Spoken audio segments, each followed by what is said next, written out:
आज मी तुमच्यासाठी घेऊन आली आहे पालक पुलावची रेसिपी। तर सगळ्यात आधी अनुराधाज रेसिपीमध्ये आपले परत एकदा खूप खूप मनापासून स्वागत आहे।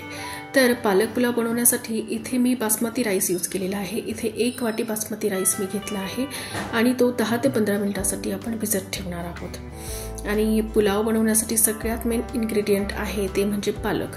तर पालक हा आपल्याला चांगला बॉईल करून घ्यायचा आहे, म्हणजे 3 ते 4 मिनिटांसाठी आपल्याला बॉईल करून घ्यायचा आहे आणि लगेचच थंड पाण्यामध्ये पालक हा काढून घ्यायचा, म्हणजे काळा पडत नाही। आता इथे मी काही व्हेजिटेबल्स घेतल्यात, तर त्यामध्ये मी ॲक्च्युली यात बीन्स टाकले पाहिजेत, पण माझ्याकडे बीन्स नव्हते, पण माझ्याकडे चवळीच्या शेंगा होत्या तर त्या मी कापून घेतल्यात। आणि 2 ते 3 कांदे मी असे लांबसर चिरून घेतलेले आहेत। 1 टमाटर घेतला आहे, ते बारीक चिरून घेतलं आहे आणि 1 बटाटा घेतला आहे। तर सर्व चॉपिंग आपण करून घेऊ। आता आपली चॉपिंग तर सर्व झालेली आहे आणि आपला पालकही थंड झालेला आहे। आता आपण पालक ग्राइंड करून घेऊ।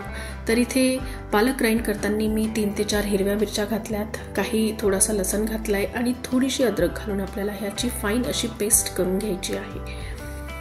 आता थोडं तेल घालून अर्धा चमचा मी याच्यामध्ये हिंग घातला आहे आणि 1 चमचा जिरं घातलंय आणि जो आपण कांदा कापून ठेवला होता तो आता आपल्याला चांगला लालसर होईपर्यंत परतून घ्यायचा आहे।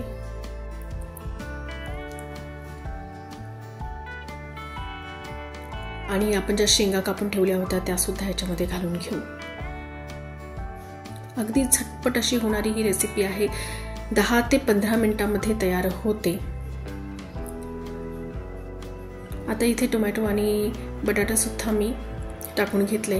आता सर्व काही अगदी व्यवस्थितपणे परतून घ्यायचं आणि थोडं मीठ घालून घ्यायचं, म्हणजे सर्व भाज्या या थोड्या लवकर सॉफ्ट होतात। 1 चमचा मी इथे धनी पावडर घातला आहे, 2 चमचे रेड चिली पावडर घातला आहे आणि अर्धा चमचा हळद घातली आहे।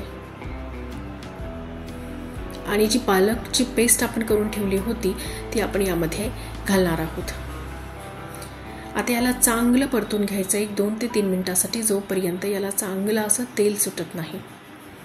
छान असं तेल सुटलेलं आहे। आता लगेचच आपण हा जो तांदूळ भिजत ठेवलेला होता तो यामध्ये घालणार आहोत आणि हलक्या हाताने आपल्याला याला मिक्स करून घ्यायचं आहे, कारण आपण तांदूळ भिजवत ठेवला होता त्याच्यामुळे जास्ती जोरात आपल्याला मिक्स नाही करायचं आहे, नाहीतर तांदूळ तुटतो। आता यामध्ये जेवढं आपण राईस घेतलाय त्याच्यात थोडं जास्त पाणी आपण यामध्ये घालणार आहोत। वरतून घातली 1 कोथिंबीर आणि 1 चमचा तूप घालून आपल्याला याला 2 शिट्ट्या येईपर्यंत शिजवून घ्यायचं आहे।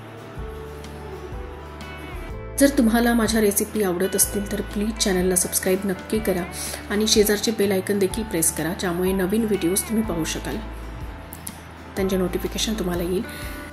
आपला पुलाव पण रेडी आहे। Thank you for watching.